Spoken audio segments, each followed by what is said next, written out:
Okay guys, our topic for this discussion guys is all about there is none good but one, that is the Father.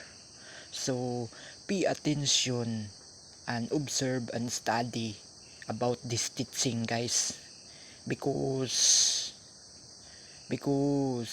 I'm here to discuss about there is none good but one, that is the Father. So listen carefully guys and study and observe what I'm teaching here. So let's read guys here in Mark chapter 10 verse 17 and verse 18. And when he was gone forth into the way, there came one running and knelt to him and asked him, Good master, what shall I do that I may inherit eternal life? And Jesus said unto him, Why callest thou me good? There is none good but one, that is God. So this verse guys, Jesus Christ said, there is none good but one, that is God. So we believe guys, there is none good but one, that is the Father. So let's find out guys. Let's find out again and again Jesus Christ claiming himself he is Father, because this is crucial to us guys to believe Jesus Christ is the real Lord God Father. So pay attention guys. Pay attention and observe and study about this verse, because let's find out Jesus Christ claiming himself he is Father. Because many believers guys confused about this identity. So let's find out the true Lord God Father represent to Jesus Christ, because Jesus Christ claiming himself he is Father in front of his disciples. So listen guys and observe and study, because I will repeat this verse again and again guys to stand the truth. So pay attention.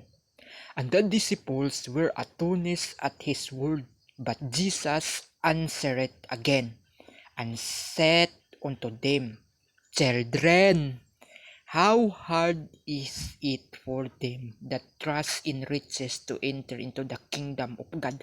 So this verse guys, the witness, Jesus Christ claiming himself he is Father, because he said in front of his disciples here in verse 24, Children, how hard is it for them that trust in riches to enter into the kingdom of God? So this verse guys, the witness, Jesus Christ claiming himself he is Father in front of his disciples.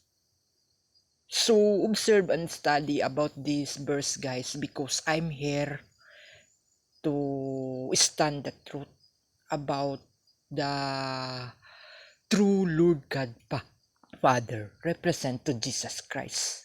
So I will repeat again and again guys.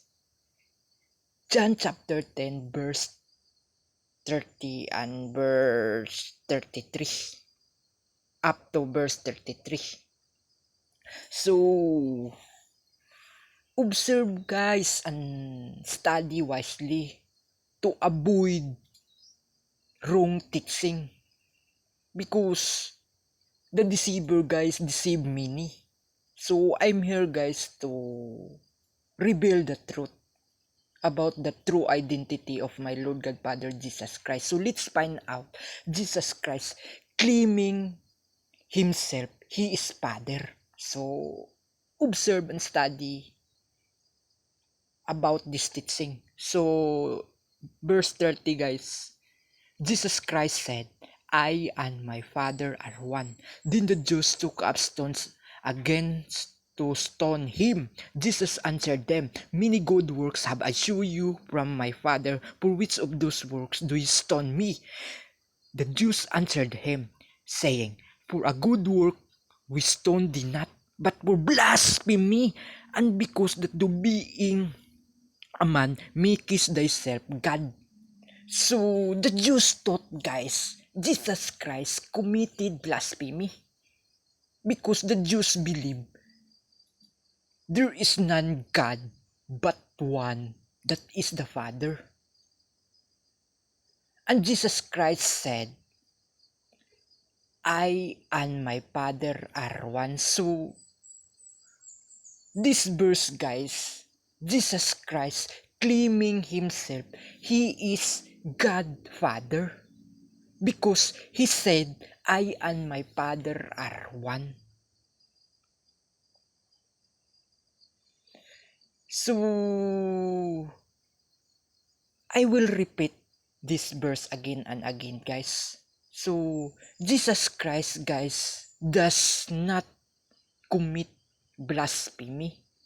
Because the truth, guys, Jesus Christ claiming himself, he is God Father in front of the Jews. Because Jesus Christ said here in Mark chapter 10 verse 24, children, how hard is it for them that trust in riches to enter into the kingdom of God. So this verse, guys, the witness to justify, to prove Jesus Christ claiming himself, he is Father in front of his disciples. So that's the reason, guys, Jesus Christ said, I and my Father are one. So in this case, guys, Jesus Christ does not commit blasphemy because the truth, Jesus Christ claiming himself, he is Lord God in front of Satan or Lucifer or the deceiver. So I will repeat again and again, guys, because this is crucial to us. So let's proceed again on Luke chapter 4 verse 12. So this is my weapon, guys, to avoid wrong teaching from the wrong churches.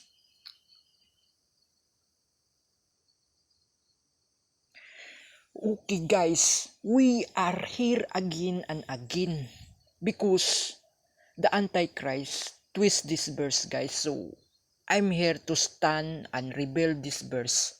Jesus Christ claiming himself, he is Lord God in front of Satan.